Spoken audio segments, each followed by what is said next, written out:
ప్రభుత్వంతో వర్తించలేరా అని విన్నవించుకుంటున్నానే తప్ప నేను పోరాడటం లేదు.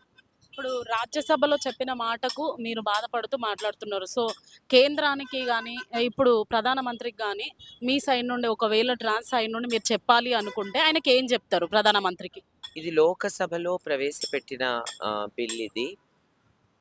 ఆహ్, సముదాయాలను సంప్రదించి ప్రతి రాష్ట్రంలో, కేవలం ఢిల్లీలో గాదు, ప్రతి రాష్ట్రంలో సముదాయాలను సంప్రదించి, ప్రతి రాష్ట్రమే గాక జిల్లా వారీగా చేతనవుతే సంప్రదించి, సముదాయాల ఆశల ఆహ్, ఒ వారి వారి కోరికల అనుగుణంగా ఈ బిల్లును సవరించాలని 2019 బిల్లు నల్సాని మళ్ళీ దాన్ని బలపర్చాలే తప్ప దాన్ని తిరగరాయరాదని, రాజ్యాంగ విలువలని, రాజ్యాంగ హక్కులని భద్రపరచాలే గాని, ఇలా కాలరాయొద్దని సవినయంగా విన్నవించుకుంటున్నాను. ఒకవేళ ఇప్పుడు మీరు కోరిన డిమాండ్స్ వాళ్ళు స్వీకరించకపోతే, ఇప్పుడైతే దాదాపు 1000 మందితో మీరు నిరసన వ్యక్తం చేశారని తెలిసింది.